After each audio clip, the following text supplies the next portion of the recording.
राज्यभरातील लाडक्या बहिणींसाठी अखेर उपमुख्यमंत्र्यांनी म्हणजेच एकनाथ शिंदे यांनी घेतला मोठा निर्णय। आता लाडक्या बहिणींना 10वा आणि 11वा हप्ता एकत्र मिळणार। आता 4200 रुपये मिळणार की मग 3000 रुपये? आजच्या ह्या व्हिडिओच्या माध्यमातून आपण जाणून घेऊया। ज्याप्रमाणे फेब्रुवारी आणि मार्च महिन्याचा हप्ता लाडक्या बहिणींच्या बँक खात्यामध्ये एकत्रितरित्या जमा करण्यात आला, अगदी त्याचप्रमाणे एप्रिल आणि मे महिन्याचा हप्ता देखील एकाच वेळी लाडक्या बहिणींच्या बँक खात्यामध्ये जमा करण्यात येणार, अशा प्रकारची लेटेस्ट अपडेट नुकतीच मीडिया रिपोर्टनुसार समोर आलेली आहे। तेव्हा लाडक्या बहिणींना मिळणार 10व्या आणि 11व्या हप्त्याचे पैसे एकत्रितरित्या। नमस्कार मित्रांनो, आपल्या YouTube चॅनलवर तुमचं स्वागत आहे। जर तुम्हाला फेब्रुवारी आणि मार्च महिन्याचे पैसे अद्याप मिळाले नसतील आणि आता एप्रिल महिन्याच्या हप्त्याची तुम्ही वाट बघत असाल तर तुम्हाला हा व्हिडिओ अगदी शेवटपर्यंत लक्षपूर्वक बघायचा आहे। तुमच्याकरिता ह्या व्हिडिओमध्ये अत्यंत महत्त्वाची अशी माहिती मी सांगितली आहे। मित्रांनो, व्हिडिओला सुरुवात करण्यापूर्वी एक नम्र विनंती तुम्हाला करू इच्छितो। जर तुम्ही आपल्या YouTube चॅनलवर नवे असाल तर ह्या व्हिडिओला लाईक करून चॅनलला नक्की सबस्क्राईब करून घ्या, जेणेकरून शासनाच्या विविध योजनांबद्दलची इत्थंभूत माहिती वेळेवर तुम्हाला मिळत राहणार आणि कुठलीच महत्त्वाची अपडेट तुमच्याकडून मिस होणार नाही। चला तर मग मित्रांनो, व्हिडिओला लगेच सुरुवात करूया। मित्रांनो, उपमुख्यमंत्री एकनाथ शिंदे यांनी पत्रकारांच्या प्रश्नांना उत्तरे देताना एक महत्त्वाचे वक्तव्य केले। ते म्हणाले की मला माफ करा, लाडक्या बहिणींना मार्च महिन्याचा हप्ता फेब्रुवारी महिन्याच्या हप्त्यासोबतच मिळाला। म्हणजेच फेब्रुवारी महिन्याचा हप्ता मिळवता मिळवता लाडक्या बहिणींना बऱ्याच दिवसांची प्रतीक्षा करावी लागली, पण आता यापुढे लाडक्या बहिणींना इतके दिवस प्रतीक्षा करावी लागणार नाही। महिन्याच्या अगदी सुरुवातीलाच लाडक्या बहिणींना त्या हप्त्याचे पैसे मिळणार आहे। सोबतच काही महिन्यांचे पैसे त्यांना ॲडव्हान्स देखील मिळणार। म्हणजेच एप्रिल महिन्यासोबतच मे महिन्याचा हप्ता देखील लाडक्या बहिणींना मिळणार। लाडक्या बहिणींच्या बँक खात्यामध्ये दोन्ही महिन्यांचे हप्ते एकत्रितरित्या जमा होणार, अशी एक मोठी अपडेट नुकतीच पुढे आलेली आहे। मित्रांनो, 15 जिल्ह्यांना प्राधान्य देण्यात येणार आहे। या 15 जिल्ह्यांमध्ये लाडकी बहीण योजनेचे 2 महिन्यांचे हप्ते एकत्रितरित्या सर्वप्रथम जमा होणार आहे। आता ते 15 जिल्हे कोणते ते देखील आजच्या व्हिडिओच्या माध्यमातून आपण जाणून घेणार आहोत। मित्रांनो, ह्यासोबतच महिला व बाल कल्याण मंत्री आदितीताई तटकरे यांनी देखील लाडक्या बहिणींना काही महत्त्वाच्या सूचना केल्या आहेत। तसेच लाडकी बहीण योजनेमध्ये काही नव्या निकषांची भर देखील भविष्यात करण्यात येणार आहे, अशी देखील महत्त्वाची माहिती त्यांनी दिली आहे।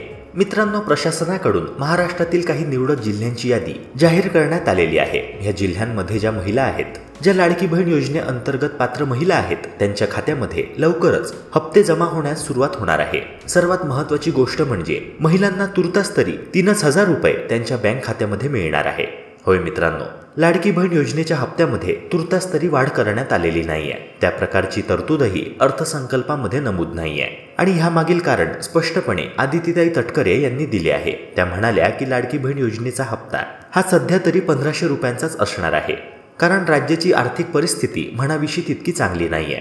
ही परिस्थिती चांगली होताच लाडक्या बहिणींच्या बँक खात्यामध्ये 2100 रुपयांचा हप्ता नक्कीच जमा होणार।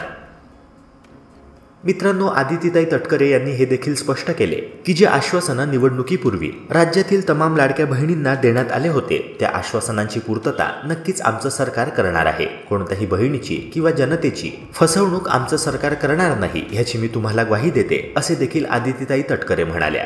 मित्रांनो, 15 जिल्ह्यांची निवड पहिल्या टप्प्याकरिता करण्यात आलेली आहे। तेव्हा पहिल्या टप्प्यातील जिल्हे कोणते, वेळ वाया न घालवता लगेचच आपण जाणून घेऊया। मित्रांनो, पहिल्या टप्प्यामध्ये पहिल्या क्रमांकाचा जिल्हा आहे अहमदनगर, म्हणजेच अहिल्यानगर। अहिल्यानगर ह्या जिल्ह्याचा सर्वप्रथम समावेश करण्यात आलेला आहे। पहिल्या टप्प्यातील जिल्हा अहिल्यानगर। दुसऱ्या क्रमांकाचा जिल्हा आहे वाशिम। तिसऱ्या क्रमांकावर नागपूर जिल्ह्याचा समावेश आहे।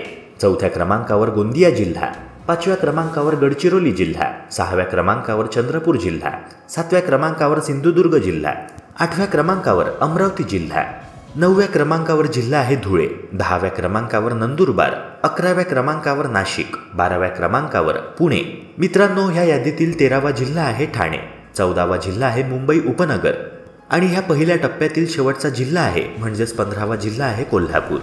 मित्रांनो, ह्या निवडक जिल्ह्यांना लाडकी बहीण योजनेअंतर्गत एप्रिल महिन्याच्या हप्त्या वाटपाकरिता प्राधान्य देण्यात येणार आहे। या 15 जिल्ह्यांतील लाडकींना सर्वप्रथम लाडकी बहीण योजनेचा 10वा हप्ता आणि 11वा हप्ता एकत्रितरित्या त्यांच्या बँक खात्यामध्ये मिळणार आहे। मित्रांनो, ह्या 15 पैकी तुम्ही कोणत्या जिल्ह्याचे रहिवासी आहात, कमेंट सेक्शनद्वारे मला नक्की सांगा। तसेच मित्रांनो, दुसऱ्या टप्प्यामध्ये कोणत्या जिल्ह्यांची निवड करण्यात आलेली आहे ते आपण नेक्स्ट व्हिडिओच्या माध्यमातून अगदी कमी वेळात जाणून घेणार आहोत। तेव्हा अजूनही जर तुम्ही आपल्या YouTube चॅनलला सबस्क्राईब केलं नसेल तर लगेचच सबस्क्राईब करून घ्या। मित्रांनो, यानंतरची अत्यंत महत्त्वाची अपडेट अशी आहे की शासनाने काही निवडक बँकांना शॉर्टलिस्ट केले आहे. या बँकांना देखील हप्ता वाटपाकरिता प्राधान्य दिले जाणार आहे. या बँकांमध्ये ज्या महिलांचे खाते असेल त्या महिलांना देखील काळजी करण्याचं कसलंच कारण नाही आहे. ह्या बँकांपैकी पोस्टाची बँक एक आहे. पोस्टाच्या बँकेमध्ये ज्या महिलांचे खाते आहे त्यांना देखील काळजी करण्याचं कसलंच कारण नाही आहे. पोस्टाच्या बँकेव्यतिरिक्त स्टेट बँक ऑफ इंडियामध्ये ज्या महिलांचे खाते आहे, ICICI बँकेमध्ये ज्या महिलांचे खाते आहे त्यांना देखील त्वरित त्यांच्या बँक खात्यामध्ये हप्त्याचे पैसे मिळणार आहे.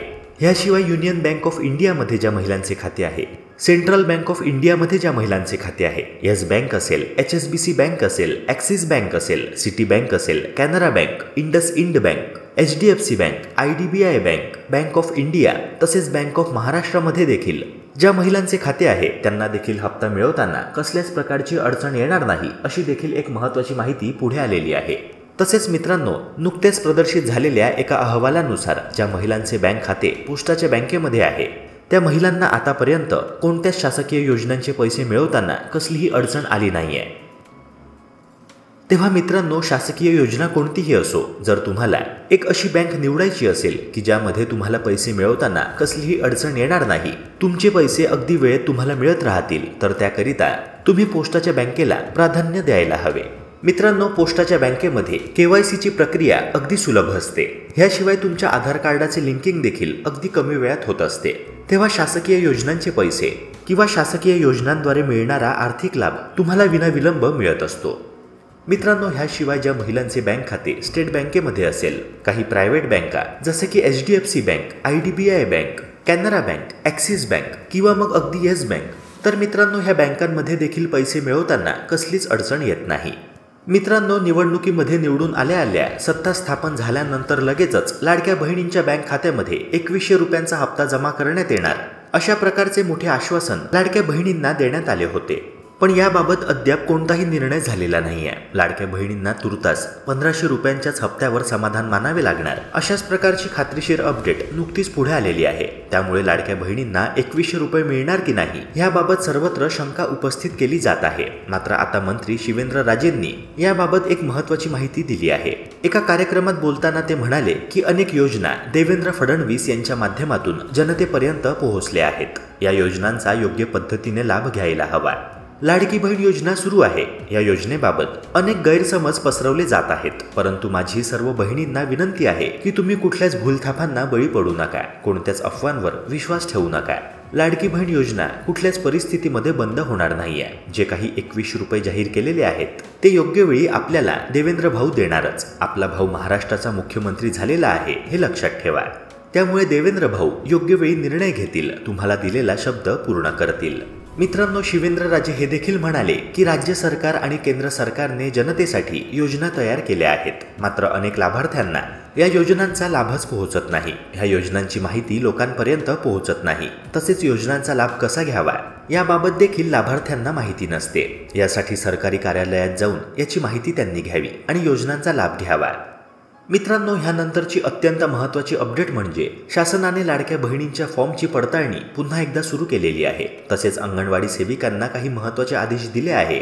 ज्या आदेशांचे पालन करताना अंगणवाडी सेविकांना घरोघरी जाऊन लाडक्या बहिणींची चौकशी करायची आहे. त्यांनी जी माहिती पुरवली, जी कागदपत्रे आतापर्यंत सादर केली, योजनेचा फॉर्म भरला, तेव्हा मित्रांनो ह्या सर्व कागदपत्रांची आणि पुरवलेल्या माहितीची सत्यता तपासण्याचे कार्य ह्या अंगणवाडी सेविकांमार्फत केले जाणार आहे. आणि ह्याकरिता अंगणवाडी सेविकांना मोफत संगणक आणि फ्री वायफायचे कनेक्शन देखील पुरवण्यात आलेले आहे.